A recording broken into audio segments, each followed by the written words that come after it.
age of the person. 还有年纪。Okay. 看到 You 谁有年纪 remember the woman who had sickness, hemorrhage? 看一看那个血肉病的那个妇女，她讲了什么年纪How many years has she been? 她生病几年？有一个38的，还有12年。还有一个12的。Okay, 12年。Okay. 你不要以为都是同样的，都是同样年哦。每一个福音讲的有时候不一样，那个就要注意了。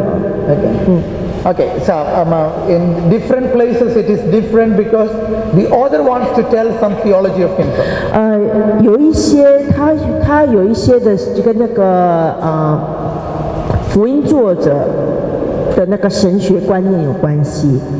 这些呢，就是告诉你，重点是不是什么意义，而是告诉你呢，你看到数字的时候，你就要警醒，它有言外之意，就叫你要有警觉心。In that narrative, there is the story of a girl again. How old is she? 你看看那个血肉病妇人跟一个故事，小女孩的故事连在一起。好，有一个小女孩，她几岁？他们都很清楚。为什么呢？两个人都有12年病的，12年岁的。对，一个生病了12年了，一个12岁。为什么讲那个12呢？12跟哪一个数字？12个门徒在之前，12支派。以色列有12民族的。12个支派。Okay. So this is the meaning. Now, 为什么都是女人呢？为什么没有个男？为什么？就跟昨天就讲的有关系。为什么是女的，不是男的呢？你就要问，为什么这生病故事讲的是女的，不是男的？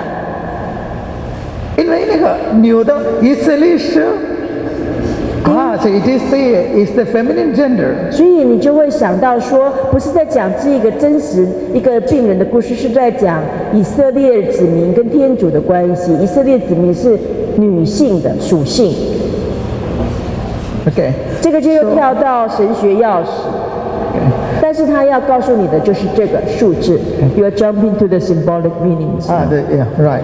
So what I mean is the numbers very important. 现在你不要进入到神父讲的那个意义的部分。现在呢，我们要告诉你的是，你看到数字就要警觉。12有意义，昨天讲的7也有意义，6快到7也有意义，5加1有意义。Okay, yeah, right. Okay. So what else to see? 所有的东西，如果进入到神学，你就会使用象征的意义。但是你要先在第一层要处理，第一层就是实际上的要处理，再来再超越给象征的意义。Okay. So we already saw we need to see the society. We already saw the composition of the Israel society. 所以我们刚刚看的呢，他稍微举例的就是那个结构，社会结构。好，数字他讲很多数字啊。Okay. And then the legal system. 还有法律系统。法律的系统。Okay. 有没有查过法律系统？ Okay. And concentrate on what is the taboo. 然后呢，看一下那个社会上特别的禁忌是什么，不可以做的。There is a list of taboos in the Deuteronomy. 你看看那个生命记上这个诫命，我就告诉你什么不可以做，不可以做的比可以做的多。Things that you cannot touch. 你不可以碰什么东西。Things after touching you cannot enter house without washing. 你不可以碰这些东西，这些东西的原因是什么？你不可以进圣殿。为什么？他们重视的是什么？所以他给列出了很多细节。So when we keep all these in mind, and when we read the text, we have these materials. Suddenly we know that there is a different meaning than ordinarily appears. 所以如果你知道这种禁忌的时候，法律上的禁忌的时候呢，或法律的过程的时候，你会发现他们注重什么，所以它会有这些条文出现。那你就知道那个经文为什么它有一个特殊的意义在里头。This also has the political sequence or political events that have taken place of the time. They will be very critical in analyzing the event. You have to go to specific right now. It's very general. Okay, political events. 比如说那个政治的事件。At the time of Jesus, something that happened when Pilate entered Jerusalem is very important. 那比如说，现在我让他举一个比较具体的例子的哈，因为怕神父讲的太那个空泛。具体的例子就是，比如说那个耶稣的那个时候，最重要的一个政治的事件是什么呢？耶稣的时代的时候，跟罗马有关的，就是罗马进来那个巴勒斯坦这块地方。Okay. So when Pilate came on the first day, he had a quarrel with Herod. 所以呢，当那个比拉多进到耶路撒冷的时候，他跟谁有争执呢？跟那个黑洛德。Okay, so Pilate entered into the temple with the graven images of the emperor.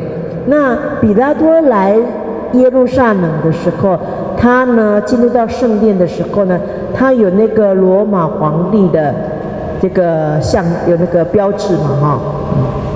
One of the taboos of Israel is no graven images will be permitted inside. 我的意思就是说，他有一个形象是罗马皇帝的那个，比如说肖像。那个耶路撒冷圣殿呢，这个宗教系统这个文化呢，他们很禁止那个有刻像的，就是有那个雕刻的雕像，他不能供奉偶像，一神论不能供奉偶像，所以那个所有雕刻的都不可以。So what did the priests do? They lie prostrate, bare their neck and said, "You will kill us before you enter the temple." 那呢，当时的时候，那个圣殿谁管？那就是司祭们就做了一个行动，就是他们躺在地上。后来呢，他们就指着他们的脖子说：“你们如果要强行进入圣殿的话，你就砍了我们的头进去。” Okay. So Pilate could not enter inside the temple. He stopped in the outside court. 所以当时的时候发生什么事情呢？就是那个结果比拉多他就进不去圣殿里头。So Pilate got defeated and went back, and he was very angry with the Jews. 所以呢，你想一想的话，那个比拉多是不是就是不得不退让了？是不是好像明争暗斗一样，他就输了？是不是？他没有得胜利，所以他心里就会有一些东西开始在酝酿。So later in the trial of Jesus, this will get connected. This anger will be displayed. 所以呢，他就把这个场景呢，就会连到那个比拉多要审判耶稣的那个场景。当时还有很多犹太人在那里。Okay. So these political antecedents are also important when we read the text. 所以呢，神父说像你看这样子的一些那个政治的事，当你在读经文的时候，你绝对如果少了这一个味道，如果你不了解这个层次，那你可能就不知道他们那个当中的纠结。这些在哪里找到？在哪里找这些资料呢？昨天有一位那个教友问，看这本书有很多历史在里面啊，然后这本书没有的就 Google 找，所以你不要看圣经，看10年也找不出来。There is an introduction for every book here. 现在就是说，乐人的这一本新约圣经，它只有给你提供一种解释，还是薄小的。最多的资料，你就要去找很多的那一种参考书或网络上很多，你就要能够去找到这一些的背景资料。我就是昨天跟你们说 ，context 脉络背景现在很重要。Okay. I also talked about incidentally the graven images in the temple. I have another story. 还有呢，他现在要补充一个故事。他刚刚讲的这些故事是他看来的，他他的认识啊。他现在讲的就是那个偶像的那个偶像雕刻的故事。Okay. One 资 day, 料。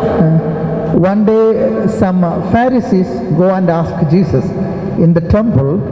They go and ask Jesus, "Is it right to give taxes to Caesar or not?" 你们都很清楚嘛，凯撒归凯撒，天主归天主嘛啊。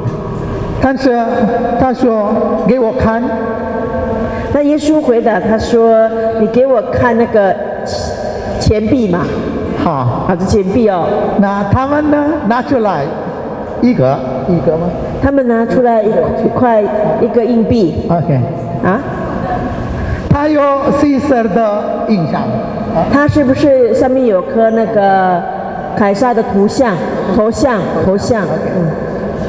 ？Now, because they are not permitted to carry graven images inside, the Pharisees were caught out of guard that they were carrying what is prohibited. 所以呢，他的意思就是说，你看那法利赛人不是自己就带了个硬币给那个耶稣看，这谁的钱吗？那不是圣殿不是有规定说你不可以带人的任何的头像或者什么像进去圣殿吗？所以呢，他掏出来的时候，不是自己就犯法吗？可是你平常不会去想这细节。So defeat was not about answering give to Caesar. The defeat was Pharisees were caught breaking the laws secretly by themselves. 所以呢，你看他的言下之意就是说，重点不是在付殿税的问题，重点是在哪里呢？好像耶稣就将了他们一军，他就看到他们自己犯法，他们自己没意识到，他们不知道他们在犯法。So this is the meaning. When we know the history, the culture, we will understand the text a little more differently than ordinarily understand. 所以你要是知道说那个圣经有这个规定的时候呢，你是不是就会发现其实辩论不是那么的重要，是说这个两边的那个人的问题，两派人的问题。This time, Father will tell us the structure of the temple and the theology of the temple. 你看看你那个，现在神父要告诉我们的是圣殿的结构，还有圣殿的结构代表圣殿的神学，圣殿的看到什么样的天主，从圣殿。It's not important you can find easily.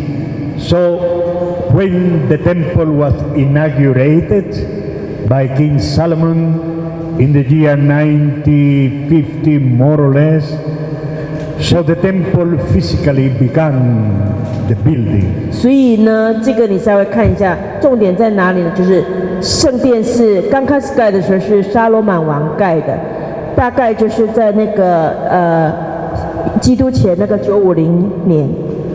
So the end of the temple physically final destruction of the temple of Jerusalem happened in the year 70 of Christian era, in the year 33, o dico 70 of the Christian era.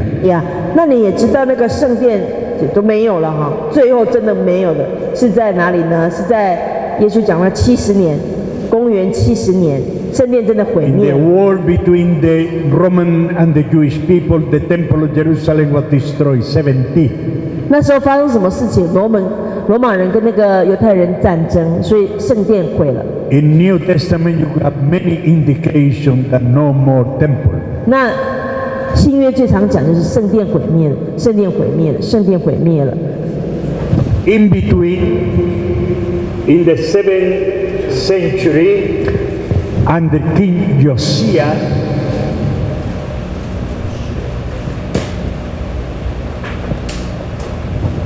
King Josiah, together with King David, are the most outstanding first-class kings of Israel.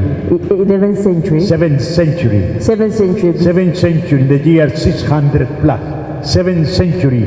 Josiah lived in the 7th century. 有一个那个以色列的王叫 Josiah 约书亚他是在第7世纪基督前的。According to the Bible, there are two kings of Israel. Number one is David. Number two is Josiah, good king. The rest are rubbish, nothing, bad. OK， 你知道那个犹太人的君王里头，好的国王，我们知道的了。第一个当然是大卫王，第二个呢就是那个叫 Josiah 约书亚，King Josiah was the one who started the Deuteronomy Reformation. 那个King Josiah 呢，中文我们翻什么 ？Big reform. 约西亚，约西亚。Josiah. 呀，约西亚呢，他就是呢，改革那个，他开始的改革是什么？是那个生命记，就是 Deuteronomy reform。Deuteronomy reform. Deuteronomy reform. The book of Deuteronomy, it is the result of this reform, King Josiah.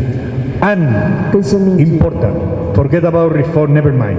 But he destroyed all the rest of the temples and only one was left, the temple of Jerusalem. Before there were several temples, King Josiah said only one from now on, Jerusalem temple. 那在那个就是约西亚以前呢，耶路撒冷还有其他的庙，不，其他的那个圣，还有其他的圣殿，是那个约西亚王他说耶路撒冷只能有一个，那就是现在就是那个耶路撒冷圣殿。So they said that the presence of the Lord, they say Shekinah in Hebrew, the presence of the Lord is only in the temple of Jerusalem. 那刚神父念那个 Shekinah 就是他的那个希伯来文，从那个时候呢，就是上主住在圣殿里头。The temple was destroyed in the 6th century under Babylonian. 那 temple destroyed. 第一次 6th century. 这个圣殿在那个时候盖好的时候，那是第一次没有，第一次毁灭的时候是在巴比伦的那个占领的时候，第6世纪，他们要迁徙的时候，后来巴比伦人来了嘛，那圣殿第一次毁灭。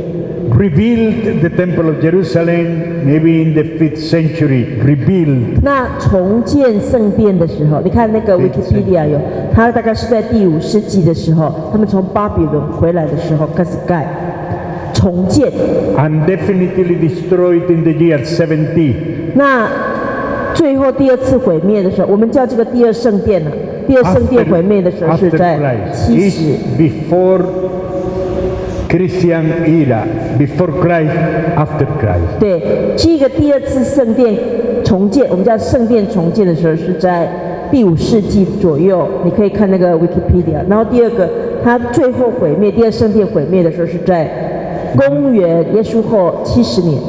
Now, the end, theological and spiritual end of the Temple of Jerusalem, physically remain, but the end, I will give you a citation. Matthew, Gospel of Matthew, chapter 27. 现在他告诉你，就是圣殿没有了，什么都没有了。这个东西在哪里看到？有一个经文，你看哦，是在马窦第 Matthew chapter 27, verse 51. 27. OK， 马窦27 51节。The death of Jesus. 耶稣死。You remember when Jesus died on the cross? 耶稣死。That very moment, according to the Gospel, Matthew, the temple of Jerusalem, immense curtain, maybe 30 meters high, was torn into two, meaning to say the end. 现在呢，你看那个经文怎么说？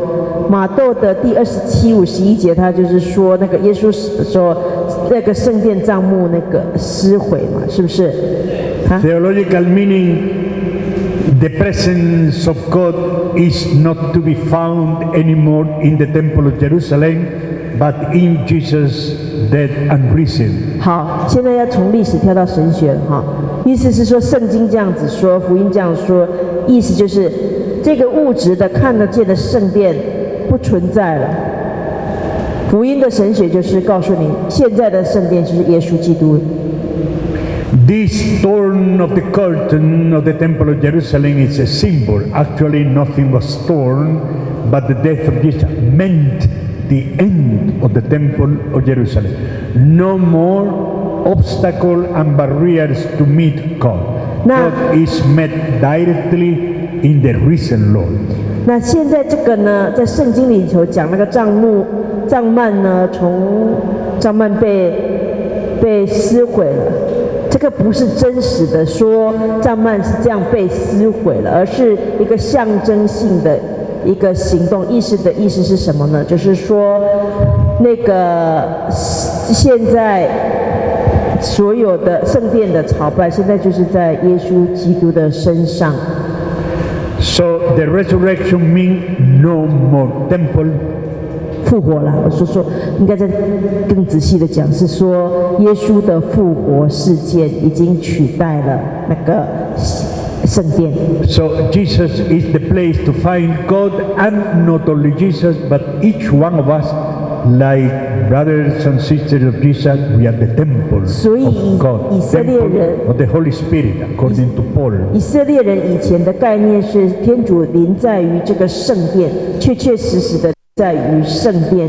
现在福音的神学已经要告诉你，只有在耶稣内弟兄姐妹的身上，就是天主的临在。As you can see in the picture, the center of the temple called the Holy of Holies. 圣殿的结构里头有一个叫至圣所 ，Holy of the Holies。你看一下至圣所 ，They have on the map。对。你找到至圣所没有？